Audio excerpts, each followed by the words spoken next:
1870 চনত পশ্চিমবংগৰ এজন যুৱক সেই সময়ত তেখেতক কোৱা হয় বঙ্কিম চন্দ্ৰ চট্টোপাধ্যায় অৰ্থাৎ বঙ্কিম চন্দ্ৰ চেটাৰ্জী আৰু চট্টোপাধ্যায় একেটা উপাধিয়ে যেনেকৈ বেনাৰ্জী বা বন্দ্যোপাধ্যায় একে উপাধিয়ে বন্দ্যোপাধ্যায় বুলিও কয় বংগত আৰু বেনাৰ্জী বুলিও কয় যেনেকৈ আমাৰ এতিয়া বৰ্তমান পশ্চিমবংগৰ মুখ্যমন্ত্ৰী মমতা বন্দ্যোপাধ্যায় বুলিও কয় তাত মানে বাংলা ভাষাত চেটাৰ্জী আৰু চট্টোপাধ্যায় একেটা উপাধিয়ে বাৰু যাই কি নহওক 1870 খ্ৰীষ্টাব্দত বঙ্কিম চন্দ্ৰ চেটাৰ্জীয়ে এই গীতটো সংস্কৃত ভাষাত ৰচনা কৰিছিল এটা কবিতা আচলতে আৰু তেওঁৰ এখন পুস্তিকা আনন্দ ৰথ বুলি এখন পত্ৰিকাত এই কবিতাটো প্ৰকাশ পাইছিল আৰু পিছলৈ তেখেতে 1882 চনত এখন উপন্যাস ৰচনা কৰিছিল সেই উপন্যাসখনত এই বন্দে মাতৰম এই গীতটো অৰ্থাৎ কবিতাটো প্ৰকাশ পাইছিল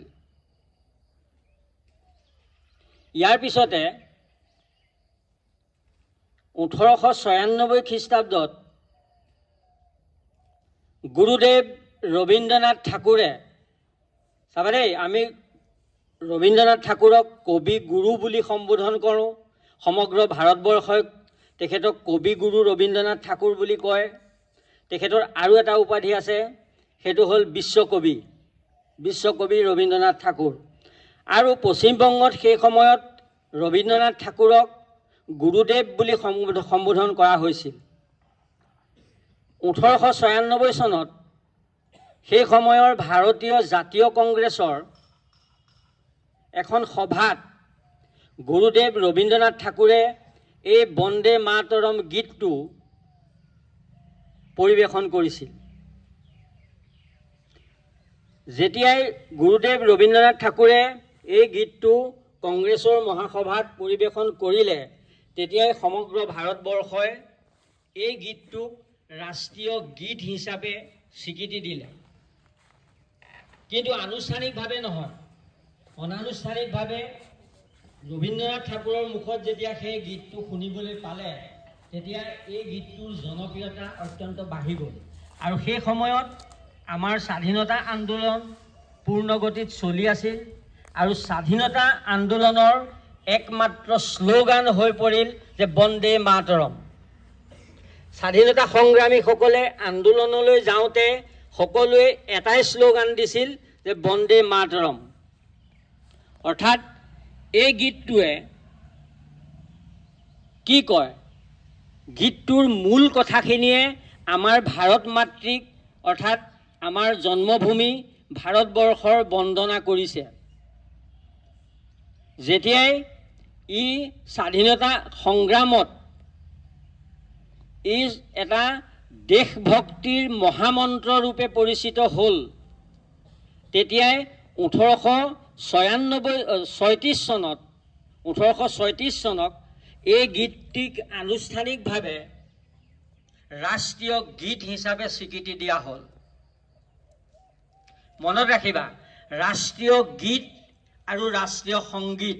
আমি যেটো জনগণ মন অধিনায়ক জয়হে আমি পৰিৱেশন কৰোঁ সেইটো হ'ল ৰাষ্ট্ৰীয় সংগীত আৰু আমাৰ ভাৰতৰ ৰাষ্ট্ৰীয় গীত হৈছে বন্দে মাতৰম আৰু এই গীতটিত আমাৰ ভাৰত মাতৃক সুজলা সুফলা শস্য শ্যামলা বুলি প্ৰশংসা কৰিছে আৰু ভাৰত মাতৃৰ সমগ্ৰ গুণগান এই গীতটোত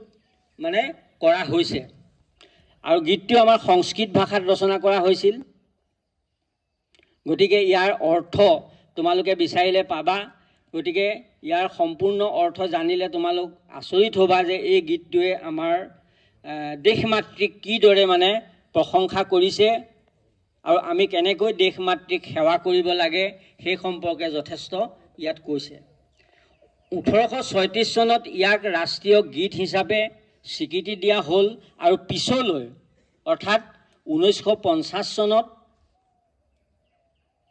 যেতিয়া আমাৰ ভাৰতবৰ্ষৰ সংবিধান গৃহীত হ'ল, ভাৰতীয় সংবিধান গৃহীত হোৱাৰ সময়ত তেতিয়ালৈ আমাৰ কবিগুৰু ৰবীন্দ্ৰনাথ ঠাকুৰে জনগণ মন অধিনায়ক জয়হে সেই গীতটো ৰচনা কৰিলে আৰু সেই গীতটোকে আমাৰ কি হ'ল এতিয়া বৰ্তমানলৈকে ৰাষ্ট্ৰীয় সংগীত ৰূপে চলি আছে, হয়নে? গতিকে বন্দে মাতৰম গীতটোৰ কথা মই চমুকৈ তোমালোকক ক'লোঁ। ইয়াৰ বিষয়ে আৰু জানিব লগা কথা